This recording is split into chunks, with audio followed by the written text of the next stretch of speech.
Are you wondering if influencer marketplaces are actually worth it? If you should spend your time joining and setting up a profile? Is it worth your time? Well, in today's video, I'm going to highlight from real creators who have shared with me the pros and cons of these marketplaces so that you can make the best decision for your creator journey. If you're new to our channel, welcome. My name is Nina Zeta, and I have helped tens of thousands of creators and influencers monetize their business. I'm truly passionate about the creator economy and really helping creators build a business because I see y'all as entrepreneurs. And I really believe that part of creator monetization is diversifying it, right? So that's why today's topic is important. Are these marketplaces going to help you in your creator monetization journey? And that's what we're going to talk about. Now, before I share the results of what the creators in my community shared with me today, let's start off with a basic definition so that you guys understand. So these influencer marketplaces, they are basically platforms that connect brands and influencers. Some of the ones you may be already familiar with are IZEA or Aspire. And basically these are platforms that allow brands to reach you guys and tell you about the campaigns that they're working on. So the brands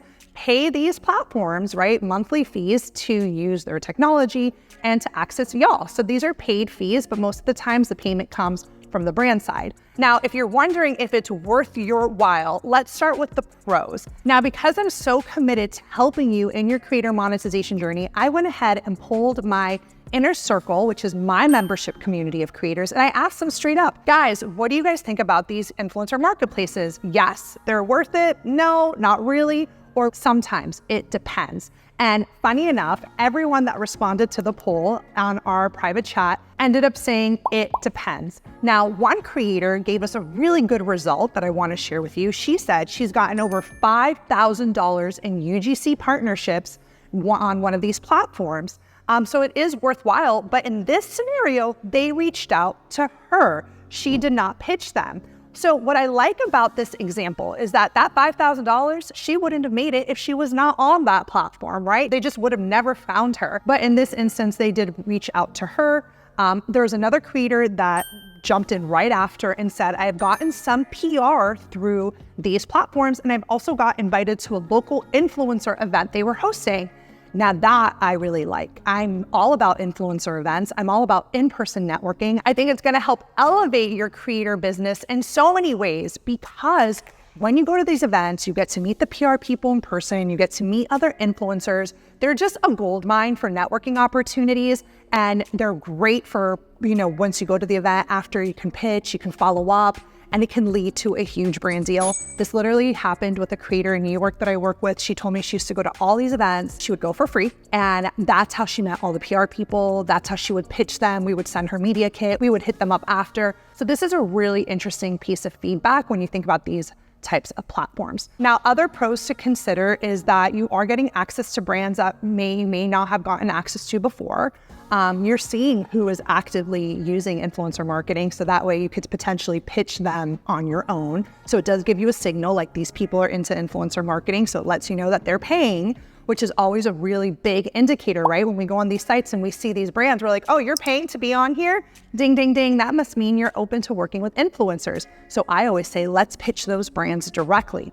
Now, if you want to go ahead and pitch a brand that you see on one of those platforms and you don't know where to start, come to my next free live training, y'all, because I will teach you not only what to say in your pitch, but the materials you need to get a yes. So make sure you come to my next free live training on how to land paid brand deals. I will include the information below. Another thing that I love about these platforms that I think make it useful is that there's just really a simplified process. You create this profile. There's opportunities. Sometimes you can apply to campaigns or brands come to you. There's payment security, so you're not scared, is a brand not going to pay me? Am I going to get not paid on time? There's a little bit of payment security around that. And also it's just, showing effort on your part to put yourself out there. Now, I'm going to say it. There are reasons these platforms are not good and not worth it because those stories of the $5,000 brand deal, while yes, they do happen, are they the norm? Are they the norm? Or is it better for you to pitch those brands directly so that you are more in control? Because in that creator's case, remember she said the brand came to them. I want you as a creator to always be in outreach mode. I want you to be going for it. So that's one of the reasons I don't love these platforms because oftentimes it kind of takes out the magic of pitching. You can't include your beautiful media kit. There's high competition. There's so many other influencers. How do you stand out in that? How do you really shine, right? I think the best way to shine is in a direct pitch. But again, those are things that kind of limit these platforms. Not all offers are high quality or brands that you even want to work with. So maybe you're just like, okay, I'll work with you, but you're not even excited about them. So that often happens because you have to kind of pick from what's there. And ultimately you just become dependent on the income coming rather than like in charge and in control of your own income. Sometimes the contracts on there can be really complex and hard for a creator to understand. I recently had a coaching client tell me, Nina, like I have to either take the bid. I think it was like a big pizza company. They're like $1,500 for a TikTok. And she was like, I literally cannot negotiate. Like there's nothing I can do. I either have to say yes or no. And the contract was insane. Like they were asking her for all these rights, right? So she ultimately had to say no to it. Whereas again, if you were talking to the brand directly, there's more opportunity to pitch. This kind of makes me feel sometimes these platforms have tendencies, not always, but there could be a tendency for creator exploitation, because if you can't negotiate a contract, like how fair is that, right?